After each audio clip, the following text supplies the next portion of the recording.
신명기 2장 13절부터 15절까지입니다. 지금 저희는 계속해서 신명기서를 보고 있습니다. 신명기 2장 13절부터 15절까지.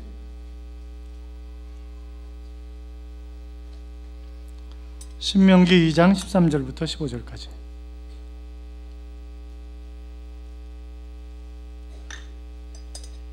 (13절) 제가 읽고 14절 읽어주시고 15절 같이 읽겠습니다. 13절 제가 있습니다. 이제 너희는 일어나서 세렛 시내를 건너가라 하시기로 우리가 세렛 시내를 건넜으니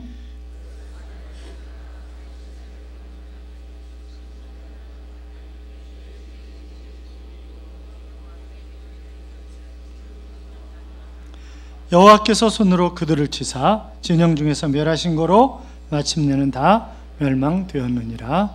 아멘. 같이 인사하시죠. 주의 이름으로 잘 될 것입니다. 더 잘 될 것입니다. 끝없이 잘 될 것입니다. 아멘. 잘 되시되 끝없이 잘 되실 줄로 믿습니다. 북한을 어렵게 탈출한 사오정이 남한에서 살아가려면 컴퓨터가 필요하다는 얘기를 들었기 때문에 그래서 중고가에 가서 컴퓨터를 하나 구입을 했습니다.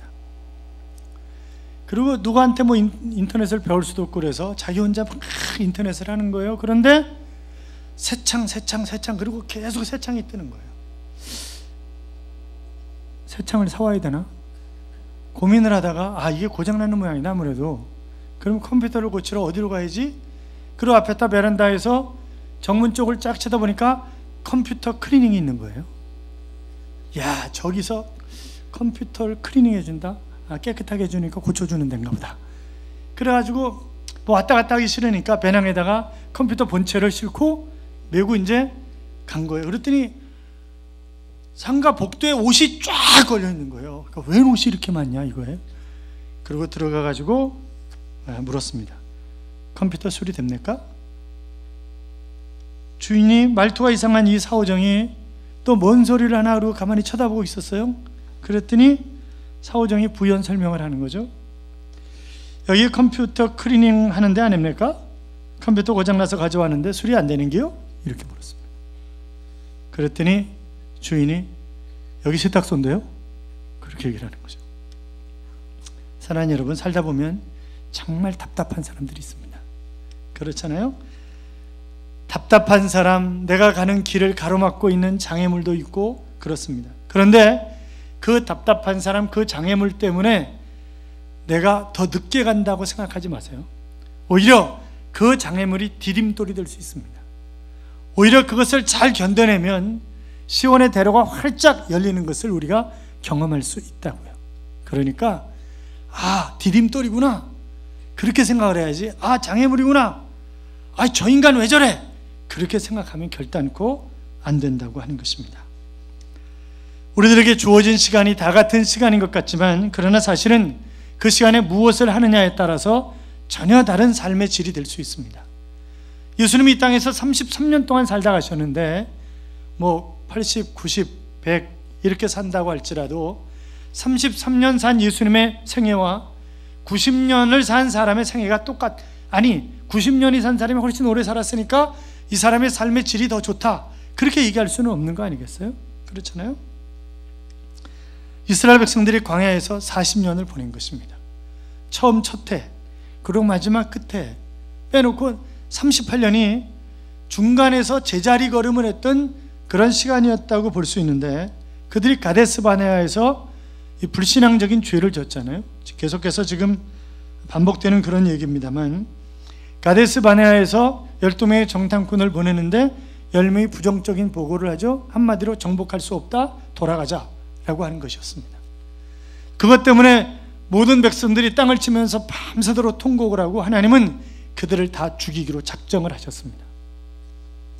그래서 너희들은 신앙적인 보고를 한 갈렙과 여호수아를 빼고는 가나안 땅에 들어가지 못한다. 40년 동안 광야에서 헤매면서 너희들은 다 죽을 것이다. 그렇게 말씀하신 것입니다. 그리고 14절에 보면 가데스 바네아에서 떠난 세렛 시내를 건너기까지 38년 동안이라 그렇게 말씀을 하셨는데 그러니까 38년 동안 뺑뺑이를 돈 거죠.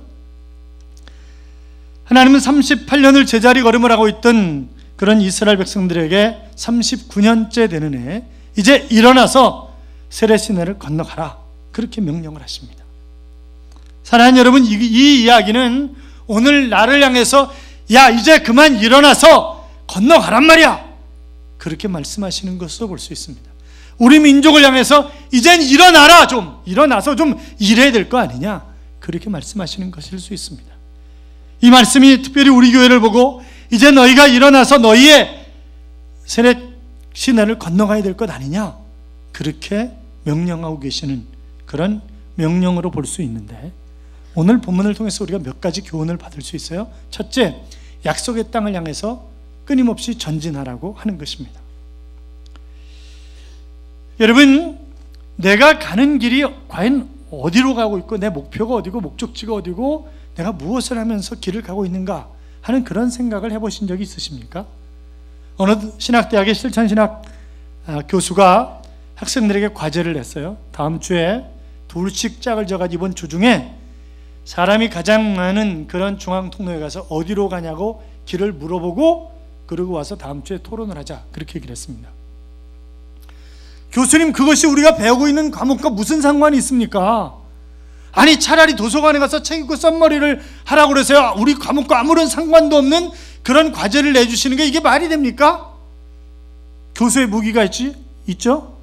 학점 안 줘? 안 해오면 학점 안 줘, 이제 그러는 거예요. 그래서 울며 겨자 먹기로 이제 학생들이 둘씩 짝을 지어가지고 하여튼 자기 동네 사람 제일 많은 데 가가지고 어디 가시냐고 그렇게 물어보는 거죠.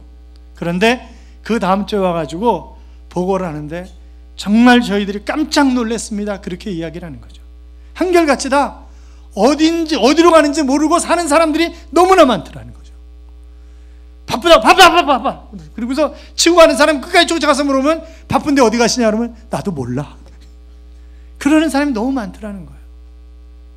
시장에서도 그렇고 너무 많이 사람들이 돌아다니는데 그 사람들이 목적지가 분명하지 않다는 거죠. 그런 발표들을 하니까 이 교수가 자기가 미국에서 유학 시절에 자기 교수님이 똑같은 과제를 내주셨는데 그것도 다른 데 아닌 고속도로 톨게이트에서 잠깐 멈춰선 그 사람들에게 어디 가냐고 물어보는 것이 과제였답니다. 그런데 결과는 똑같은 결과였었다는 거죠. 빨리 가는 사람일수록 어디 가는지 모르고 가는 사람들이 더 많더라는 거예요. 사랑하는 여러분, 목표가 없는 삶은 방황의 삶입니다. 그러면서 이 교수가 우리가 해야 할 일은 목표를 잃어버린 사람, 방향을 잃어버린 사람들에게 어디로 가야 할지를 가르쳐 주는 것이 바로 우리가 해야 하는 일이다 하는 그런 이야기를 하더라는 거죠. 잘못된 목표를 가지고 있는 삶도 방황하는 그런 삶 아니겠습니까? 여러분, 사막에 가면 오아시스처럼 보이는 것들이 있습니다. 그게 뭐예요? 신기루입니다. 그런데 이 신기루를 따라가면 절대 목적지를 갈 수가 없습니다. 그거 따라가다 그냥 사막을 뺑뺑 돌다가 그냥 죽는 거죠. 그렇잖아요? 예수를 믿게 된 다음에 처음 하는 얘기들이 뭡니까? 나 지금까지 헛살았어. 정말 예수를 만났다고 한다면 나오는 그런 말이 나 지금까지 헛살았어. 삶의 방향을, 삶의 목표를, 삶의 목적을 제대로 알지 못하고 살아온 그런 삶이었다고 하는 것입니다. 그러나 예수를 만나면 근본적으로 달라지는 거죠. 마가복음 5장에 보면 예수님과 한 번의 만남을 통해서 개인과 가정의 놀라운 기적의 드라마가 일어나는 그런 모습을 우리가 발견하게 됩니다. 12살짜리 소녀가 죽었습니다.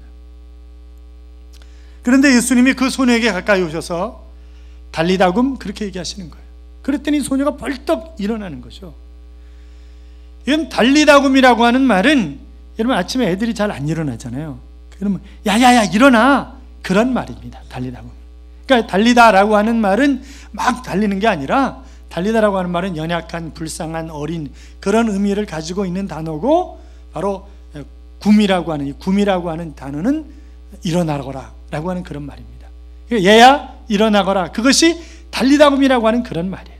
근데 예수님이 이 죽은 소녀에게 달리다굼 그랬더니 이 아이가 벌떡 일어난단 말이죠. 사랑하는 여러분, 우리가 정말 예수님을 만나고 예수님과 동행하는 삶을 살면 우리가 일어나는 기적을, 주저앉아 있을 수밖에, 아니 퍼져 있는 그런 상황에서 일어나는 삶을 얼마든지 살아갈 수가 있는 것입니다. 우리 주변에 보면 그냥 주저앉아 있는, 마치 다람쥐 쳇바퀴 돌듯이 살아가는 사람들이 얼마나 많아요? 방황하면서 살아가는 사람들이 얼마나 많아요? 그런 사람들이 예수를 만났을 때 그들에게 놀라운 역사가 일어난단 말이죠. 그들에게 필요한 것은 도덕이 아닙니다. 윤리가 아닙니다. 물론 그런 것들이 필요하지만 그러나 그들에게 필요한 것은 생명의 기적이란 말이죠. 예수님을 만나면 그 생명의 기적이 일어나는 것입니다. 신명기 2장 1절을 보시면 이스라엘 백성들이 여러 날 동안 세일산을 두루 돌아다녔다, 그렇게 표현을 하고 있어요. 사실은 얼마 동안 돌아다녔다고요? 38년 동안 돌아다녔는데 여러 날 동안 돌아다녔다는 거예요. 왜 그런 표현을 썼냐면 지금 가데스 바네아, 이 불신앙의 고백을 했던 가데스 바네아에서 세일산까지는 약 130km입니다. 자, 하루에 우리가 얼마나 걸을 수 있을까요? 물론 사람마다 차이가 있을 것이고 그러지만 계속 하루에 한 30km쯤은 걷지 않겠어요? 그렇잖아요. 걸으면 한 하루에 30km쯤은 걸을 터인데 그러면 4일 남짓이면 도착하는 거리가 세일산입니다. 그런데 그것을 38년 동안 돌았다는 거예요. 그러니까 38년이라고 하는 시간을 보냈지만 그러나 사실 그들의 시간은 여러 날, 며칠 동안 할 것을 38년 동안 했다는 거예요. 지금 그런 얘기를 하고 있는 것입니다. 여러분, 시간을 일반적으로 우리가 양으로 계산을 합니다. 그래서 우리 교회도 대학생들이 아르바이트 하는 거 보면 한 시간에 6,500원 뭐 얼마 이렇게 받고 아르바이트를 하잖아요. 그래서 몇 시간 했느냐에 따라서 이제 돈을 받습니다. 그러나 시간으로만 계산하는 게 아니라 이만큼의 일을 그냥 그걸 우리가 도급 준다 그러잖아요. 도급 준다. 그래서 그 질을 따질 때가 또 상당히 많다고요. 보면 중요한 일은 거의 질을 따집니다. 성경은 시간의 질을 굉장히 중요하게 생각하는 것을 우리가 볼 수 있어요.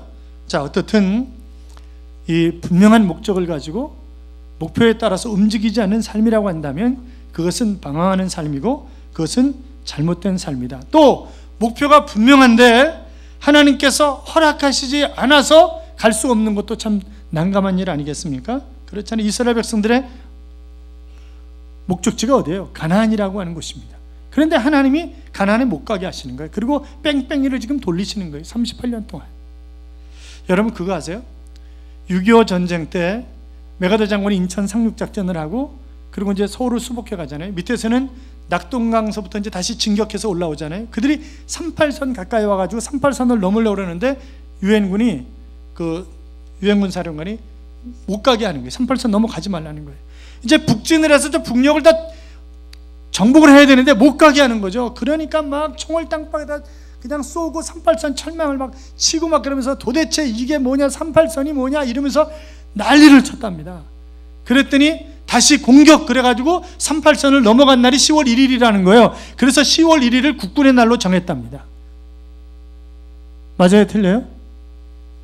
제가 2부 예배 때 김병모 장로님한테 물어봤더니 맞다고 그러더라고요. 그게 제가 어느 책에서 읽었는데 그게 맞는 거예요. 자, 어떻든 3절에 보면 이런 말씀이 있어요. 너희가 이 산을 두루 다닌 지 오리니 돌이켜 북으로 나아가라. 그래서 이제 가라는 거예요. 하나님께서 북으로 가는데 지켜야 할 그런 자세를 4절에서 말씀하시고 5절에 가서는 에서와 다투지 말라 하는 그런 얘기를 하시는 것을 볼 수 있습니다.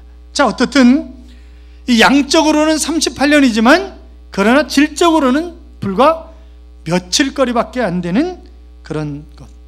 자, 우리의 삶은 어떻습니까? 내가 예수 믿은 지 10년, 20년, 30년 그렇게 지나가면서 과연 그 시간의 양에 비례해서 믿음의 질이 더 좋아졌는가?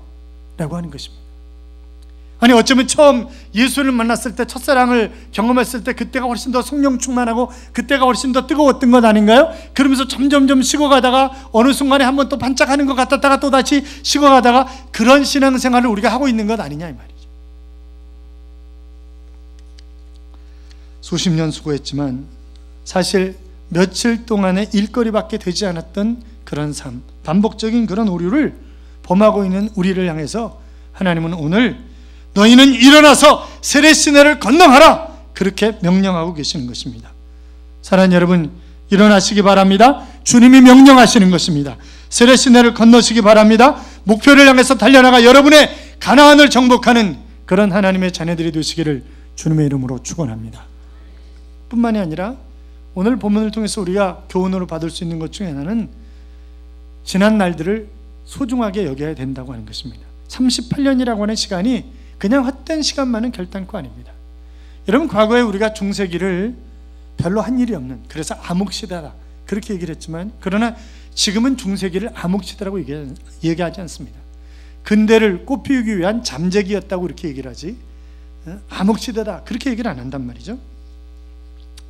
배 한 척이 칠흑같이 캄캄한 어두움을 헤치고 항해하고 있었어요. 그런데 멀리 불빛이 보이기 시작하는 거예요. 그래서 급히 함장이 통신병에게 빨리 저쪽을 향해서 보내라고, 메시지를 보내라고, 저쪽 오는 배가 방향을 서쪽으로 틀든지 동쪽으로 틀든지 빨리 틀어서 가라고. 그래서 이제 무전을 쳤어요. 그랬더니 반대편에서 연락이 왔습니다. 못 비킵니다. 그쪽에서 서쪽으로 비켜가세요. 그렇게 오는 거죠. 그러니까 함장이 열받아가지고, 야, 나 함장이야, 너 도대체 누군데 그래, 빨리 비켜. 그랬더니 저는 2등병 수병입니다. 그런데 못 비킵니다. 그러니까 장군님이 비켜가세요. 그렇게 얘기하는 거죠. 다시, 너 죽고 싶어? 너 군대 못 보고 싶어? 너 영창 가고 싶어?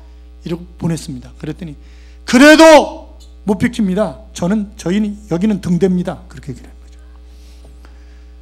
여러분, 우리가 해군 함장처럼 쓸데없는 고집을 부릴 때가 참 많이 있습니다. 아주 끝까지 고집을 부리고, 이건 아니라고, 이건 아니라고, 저놈이 나한테 얼마나 상처를 입혔는지 아냐고, 이거는 아니라고, 그러면서 막 고집 부릴 때 많잖아요. 우리가 살다 보면 정말 꼴 보기 싫은 사람도 있고 생각하고 싶지 않은 사건도 있고 그러잖아요. 그러나 그것이 상처가 돼가지고 움직이지 못한다고 한다면 나는 살아있는 그런 인간이 결단코 아닙니다. 우리는 내가 누군데라고 교만할 때가 있습니다. 남들은 말씀을 듣고 순종해야 되지만 나만큼은 아니라고 생각을 합니다. 스스로 하나님이 되고 스스로 하나님 위에 앉을 때가 얼마나 많은지 모릅니다. 교만과 무식을 다 날려보내야 내가 은혜 가운데 빠지게 된다고요. 자, 그러니까 그런데 가만히 보면 여러분, 이스라엘 백성들이 세일살 주일을 38년 돌았지만 그러나 결단코 무익한 시간만은 아니었어요. 왜냐하면 그동안 많은 걸 배웠잖아요. 아, 죄를 지으면 안 되는 거구나. 수없이 그들이 지난 38년 동안 살아오면서 농사를 지었습니까? 옷을 새로 해입었습니까? 신발을 새로 지어 신었습니까? 다 하나님이 주셨잖아요. 반석에서 물이 나게 하시고 구름기둥으로 불기둥으로 인도하시고, 정말 하나님의 기적적인 그런 역사를 지금까지 끊임없이 경험하면서 살아왔단 말이죠. 이야, 하나님은 정말 짱이시구나, 그런 생각을 하지 않았겠어요? 뿐만이 아니라 14절 보세요. 14절 같이 읽어요. 가데스바네아에서 떠나 세렛 시내를 건너기까지 38년 동안이라.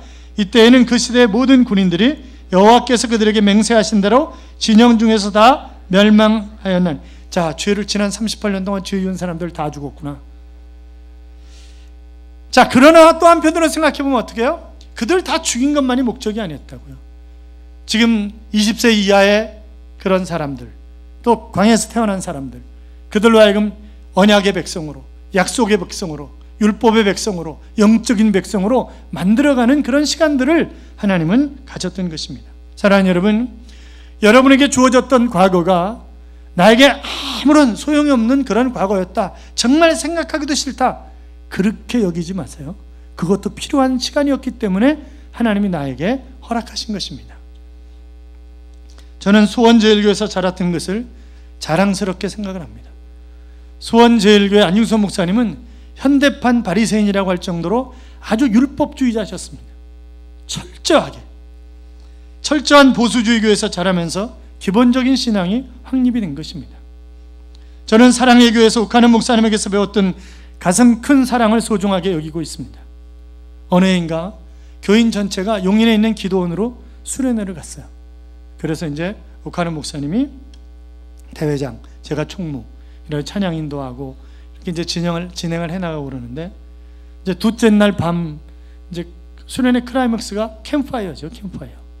그래서 캠프파이어 하는데 이제 나무 위에다 철사를 걸어가지고 장작더미를 쌓아놓은 데까지 솜방망이에 불을 붙여가지고 내려와서 불이 탁 붙는 걸로 이제 했어요. 그래서 옥 목사님의 설교를 시작하고, 그러다가 이제 불 얘기가 나오고, 그러면 사찰 집사님한테 사인을 주면 사찰 집사님이 저한테 랜턴을 깜빡깜빡 3번 하면 제가 불을 붙여서 내려보내는 거예요. 그런데 이제 저녁에 캠파이어가 시작됐어요. 그리고 이제 그 옥 목사님이 설교를 시작했는데 지금 불내기가 안 나왔는데 랜턴이 깜빡깜빡 거린단 말이에요. 그러니까 이게 불내기는 아니지만 목사님이 사인을 주시는 모양이다, 살차 집사님에게. 그래서 제가 불을 붙여가지고 내려보냈죠. 그랬더니 불이 내려가지고 확 장작더미가 타다가 꺼졌어요. 그런데 그거는 옥 목사님이 사인을 보낸 게 아니라 사찰 집사님이 랜턴 들어오나 안 들어오나 3번 착착 이렇게 체크를 해본 거였어요. 그러니까 참나. 그런데 옥 목사님이 아무렇지도 않게 그렇게 얘기하는 거예요. 우리가 살다 보면 예기치 않은 일이 얼마든지 일어날 수 있습니다. 이 불을 보십시오. 그러면서 이 불이 껐다 확 붙었다 꺼지는 그런 상황을 설명을 하면서 인생에 비유해서 쭉 얘기를 하시는 거예요. 아주 각본 짜고 하는 것처럼 그렇게 하시더라고요. 그래서 제가 내가 살아가다가 어떤 일이 일어난다 할지라도 그것 때문에 내가 이렇게 저렇게 할 필요는 없겠구나. 오히려 그것이 인생의 전환점이 될 수 있고 얼마든지 그것이 디딤돌이 될 수 있다 하는 그런 생각을 갖게 되었던 것입니다. 제가 평강교회 고규영 목사님 밑에서 훈련을 받으면서 얼마나 지독한 훈련을 받았는지 모릅니다. 그분은요, 제가 항상 모든 예배 사회를 항상 봤으니까 설교하시기 전까지 어디 계신지 안 보여요. 그러다가 이제 성가대 찬양이 끝나고 다 같이 합심해서 기도하신 후에 그러면 쪽지 날라옵니다. 네가 설교해라. 그렇게 나와요. 우리가 황당한 거, 처음엔 너무 황당한 거예요. 그러니까 어느 수요일 날 처음에 수요예배 드리는데 중간에 이제 다 같이 합심해서 기도한 후에 그랬더니 네가 설교해라. 쪽지 날라왔어요. 주일날 일부 예배 때도 수시로 저를 설교를 시키시는 거예요. 일부 예배 때도 이제 성가대 이제 성가대 찬양이 끝나고 나서 다 같이 합심해서 기도하신 후에 그러면 쫙 날라와요. 네가 설교해라. 이렇게 나오는 거예요. 그럼 설교해야 되는 거죠. 어떻게 네가 설교하라는데 설교해야 되는 거죠. 지난주에 일부 예배 때 안 나오셨으니까 이번 주엔 틀림없이 나오시겠지. 설교 준비 안 해가지고 갖다 낭패를 당하는 것입니다. 딱 날라옵니다. 오늘도 네가 해라. 이렇게 날라옵니다. 그래가지고요, 나중에 목사님 제발 미리 좀 얘기해 주세요. 그럼 뭐라 그러냐면, 야, 사역자가 기본적으로 가지고 있어야 되는 자세가 뭐야? 설교 준비, 이사 준비, 죽을 준비는 항상 하고 있어야 되는 거 아니야? 그러면 네가 설교 준비를 항상 하고 있어야지. 뭔 소리야? 그거 네 잘못이지 내 잘못이냐? 그렇게 얘기를 하시는 거예요. 그래가지고 하여튼 4년 동안 혹독한 훈련을 받았습니다. 저는 너무너무 감사한 거예요. 그때는 괴로웠지만 그러나 너무너무 감사한 거죠. 그래서 늘 믿음의 아버지처럼 생각하고, 그래서 이번 총회 때 명예총회장님으로, 다른 사람이 뭐라 그러든지 하여튼 제가 명예총회장님으로 그래서 교단에서 세워드렸습니다. 여러분, 또 1988년에 이제 교회 개척을 했어요. 1988년 10월 말에 교회 개척을 하고 정말 좋은 사람들을 만났죠. 우리 이제 장로님들을 위한 정말 좋은 사람들을 만나고, 그리고 20년 전에 이 김동익 장로님, 김희경 권사님 땅이었었어요. 여기가 여기 집 있었고 배밭 있었고 이제 그러고 그랬었죠. 여기에 교회를 세우고 지금까지 오면서 정말 얼마나 많은 사연들이 있었는지 모릅니다. 그러나 그것은 정말 소중한 시간이었고 성숙해가는 그런 시간이었습니다. 그러니까 제 인생의 절반 가까이를 여기 와서 지낸 것입니다. 거의 개척해서. 한 사람 한 사람 소중하지 않은 사람이 어디 있겠습니까? 저는 여러분의 담임 목사가 된 것이 얼마나 자랑스러운지 모릅니다. 우리는 지난 날을 소중히 여기면서 함께 했던 사람들을 소중히 여겨야 합니다. 함께 하나 되어 세례 시내를 건너갈 수 있기를 주님의 이름으로 축원합니다. 자, 뿐만이 아니라 축복의 약속은 그냥 주어지는 게 결단코 아니라고 하는 것입니다. 하나님이 나에게 엄청난 축복을 약속하셨지만 그걸 그냥 주어지는 것은 결단코 아니에요. 어느 농장 주인의 딸이 결혼식을 올리기로 했어요. 그 사실이 알려준 후부터 가족들은 불안과 공포에 떠는 거죠.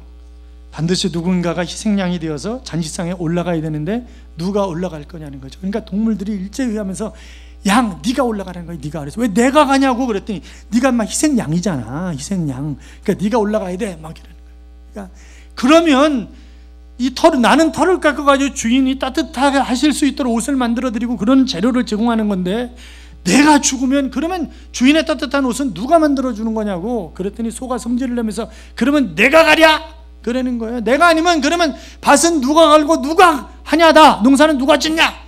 이러고 이러는 거예요. 그랬더니 개가 나도 그래. 도둑놈은 누가 쫓을 거야? 이러는 거죠. 그랬더니 고양이가 그러면 곡식 먹을 쥐는 누가 잡을 건데? 막 이러는 거예요. 그랬더니 닭이 막 목소리를 높이면서 새벽에 주인은 누가 깨우고 아침마다 신선한 달걀은 누가 제공할 건데? 그렇게 얘기를 하는 거예요. 그런데 구석에서 은매에 기죽어오르고 고개를 푹 숙이고 있는 동물이 하나 있었습니다. 뭘까요?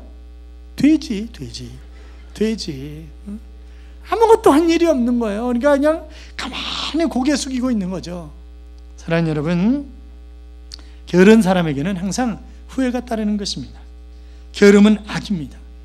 게으름은 사명을 잊어버리게 하고 방향을 상실하게 합니다. 그래서 게으른 사람에게는 어떤 일을 맡길 수도 없고 어떤 일을 맡아서도 안 되는 것입니다. 왜요? 그 사람에게는 기대할 것이 아무것도 없는 것입니다. 누워있지만 말고 일어나서 열심히 일을 해야 된다고요. 그래야 사람다워지고 건강한 삶을 우리가 살아갈 수가 있는 것입니다. 자, 보세요.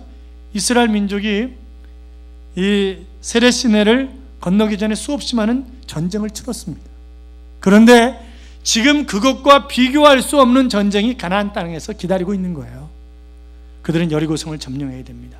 아이성을 점령해야 됩니다. 거기는 가나안 7족속이 있습니다. 그들은 전쟁에 능한 사람들입니다.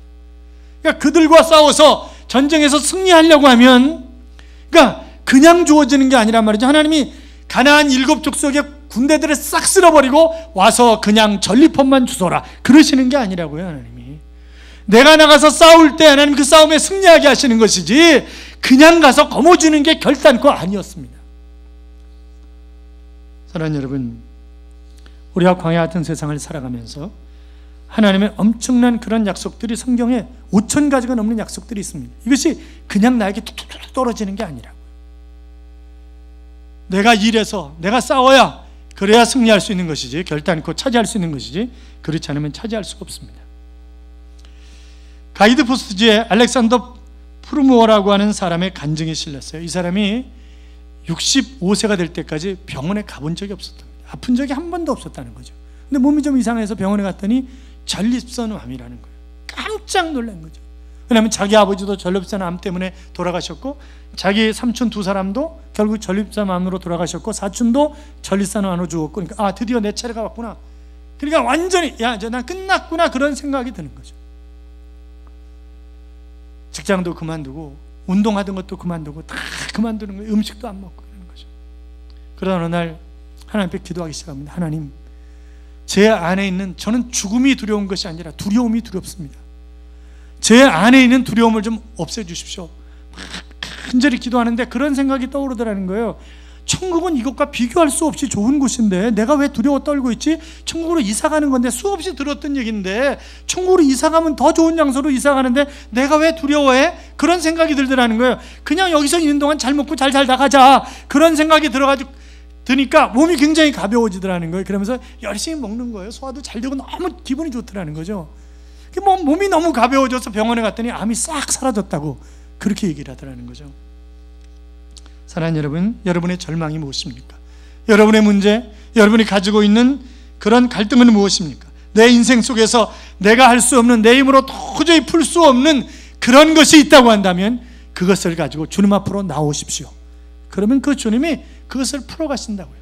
그것이 장애물이라고 한다면 그 장애물이 뭐가 될 수 있다고요? 얼마든지 디딤돌이 될 수 있다고요. 그러니까 두려워할 게 아니라고요. 주님이 지금 나와 함께 하고 계시냐, 내가 주님과 동행하는 삶을 사느냐 아니냐, 그게 두려운 것이지 다른 것이 결단코 두려운 것이 아닙니다.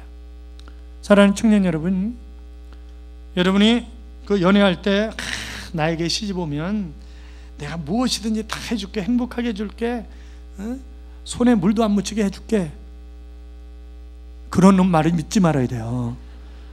그렇잖아요? 나중에 뭐라 그래요? 손에 물 안 묻혀준다 그랬잖아. 고무장갑 끼고 하면 되잖아. 그렇게 얘기를 한다니까요. 그러니까 그런 얘기하는 인간을 믿지 말아야 되는 거죠. 그렇지 않습니까? 고생이 되더라도 우리가 함께 행복을 열어가자, 이렇게 얘기를 해야 되는 거지. 그렇지 않습니까? 여러분, 편하기로 하면 세렛 시내를 건너기 이전이 훨씬 더 편했어요. 아니, 애굽에 있을 때가 더 편했습니다. 그래서 그들이 하는 얘기가 뭐예요? 민수기 11장 5절을 보면 우리가 애굽에 있을 때는 값없이 생선과 오이와 참외와 부추와 파와 마늘들을 먹은 것이 생각이 나거늘, 이렇게 얘기를 합니다. 자, 그런 거 보면 그들이 노예의 삶인데 아마 배급받았던 것 같아요. 그러니까 값없이 받았다 이런 거 보니까 배급받는 삶을 살았던 거예요. 그게 무슨 행복한 삶이었냐고요. 노예의 삶이었는데. 그런데 그 얘기를 하는 거예요. 사랑하는 여러분, 소망이 없는 삶을 우리가 살아가지 말자고요. 하나님의 약속을 붙잡고 어떤 어려움과 시련이 있다 할지라도 그것을 이겨내는 것입니다. 넘어가는 것입니다. 하나님이 감당할 시험밖에는 허락하시지 않는다고 하셨고, 그것이 내가 버거우면 그것을 넘어가게 하신다고 그렇게 말씀하셨습니다. 그러니까 내가 두려워할 필요가 없는 거예요. 사랑하는 여러분, 하나님께서 우리에게 오늘 이렇게 말씀하십니다. 일어나서 세례시내를 건너가라. 여러분, 일어나서 인생의 세례시내를 건너가시기 바랍니다. 힘들고 어렵더라도 그것은 하나님이 약속하신 것입니다. 그 약속은 우리가 누려야 되는 것 아니겠어요? 차지해야 되는 것 아니겠어요? 그러니까 힘들고 어렵다 할지라도 우리가 과거의 일을 소중히 여기면서 장애물을 넘어가 멋지게 하나님이 나에게 준비하신 가나안을 찾아 누리는 그런 삶이 우리 모두의 삶이 될 수 있기를 주님의 이름으로 축원합니다. 제자들의 찬양 331장을 보시면, 이 험한 세상 나 살아갈 동안 내 주님 가신 길 걸으며 내 주님을 찬양해. 십자가 보혈 날 구한 그 사랑, 나 매일 찬양을 드려도 늘 부족한 것뿐이니 나 호흡 있는 동안에, 나 생명 있는 동안에 나 주를 찬양하리라. 내게 생명 주신 주님을 이 작은 손에 불 밝혀 들고서 이 세상 다시 오시는 내 주님을 맞으리. 내 무거운 짐 다 벗겨주시고 그 아름다운 금면류관 날 위에 예비하시리. 나 호흡 있는 동안에, 나 생명 있는 동안에 나 주를 찬양하리라. 내게 생명 주신 주님을 이라고 찬양하고 있습니다. 사랑하는 여러분, 하나님의 약속을 거머쥐고 지난 날을 소중하게 여기며 아무리 힘들고 어려운 일이 있다 할지라도 일어나 나의 세렛 시내를 건너는 그런 삶, 그래서 가나안을 차지하는 삶이 되시기를 주님의 이름으로 축원합니다.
일어나 나의 세례 시내를 건너가기를 간절히 열망하며 가나안 땅을 차지할 것을 바라보면서 우리 같이 이 험한 세상 함께 부르시겠습니다.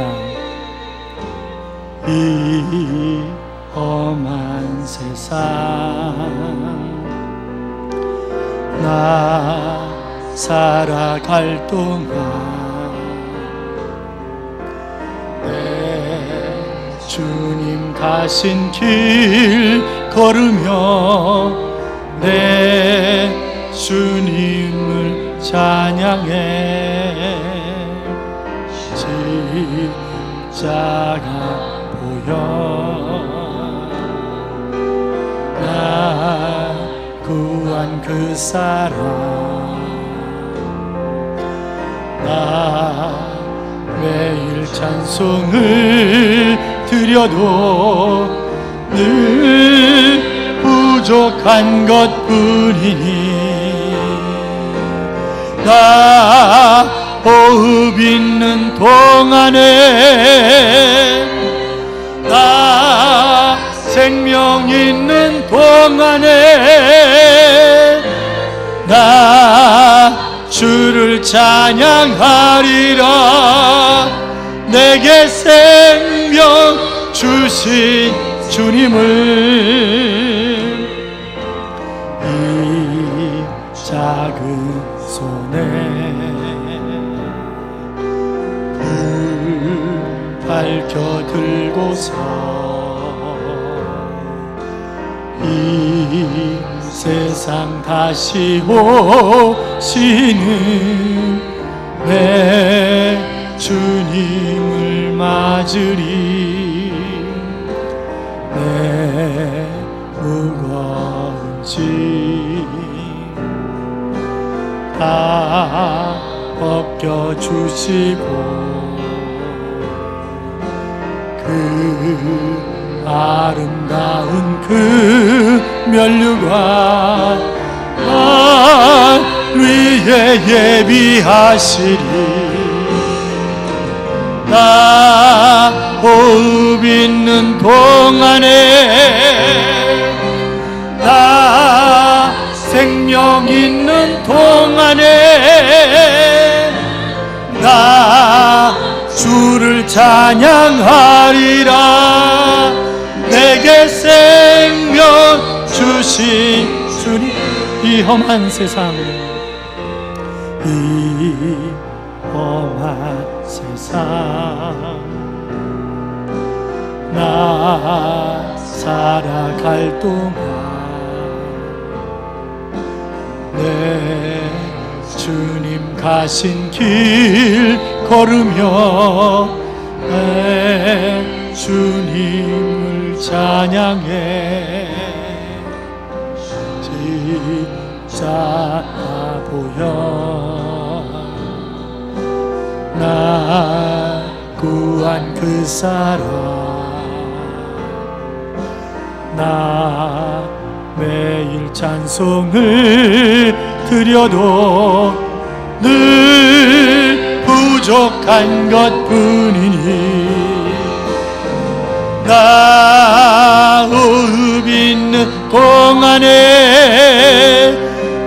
나 생명 있는 동안에 나 주를 찬양하리라 내게 생명 주신 나 호흡 있는 동안에 나 호흡 있는 동안에 나 생명 있는 동안에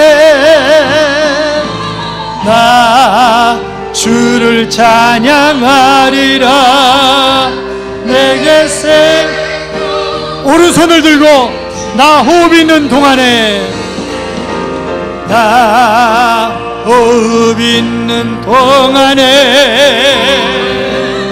나 생명 있는 동안에 나 주를 찬양하리라 내게 생명 주신 나 호흡 있는 동안에 나 호흡 있는 동안에 나 생명 있는 동안에 주를 찬양하리라. 내게 생명 주신 주님. 사랑하는 여러분, 우리가 험한 세상을 살아가면서 그냥 주저앉아 있는 삶을 살아갈 수는 없습니다. 내 나이가 몇이냐 그것을 따질 필요도 없습니다. 우리는 주님 앞에 가는 그 순간까지 최선을 다해서 충성할 뿐입니다. 하나님의 약속을 거머쥐고 지난날의 삶을 소중하게 여기면서 아무리 힘들고 어렵다 할지라도 일어나 나의 세렛 시내를 건너는, 그래서 기필코 가나안 땅을 차지하는 그런 삶이 나의 삶이 될 수 있도록 기도합시다. 같이 기도합니다. 살아계신 하나님 아버지, 감사합니다.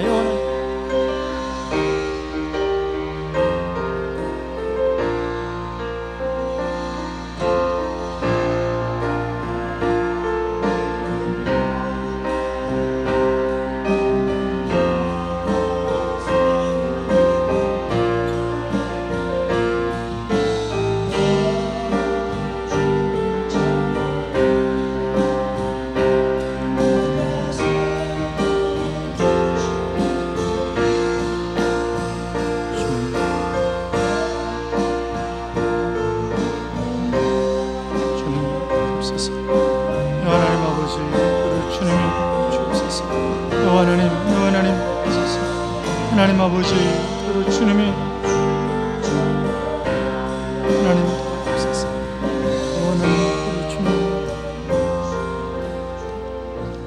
살아계신 하나님, 우리가 주저앉아 있는 인생이 되지 않게 하여 주옵소서.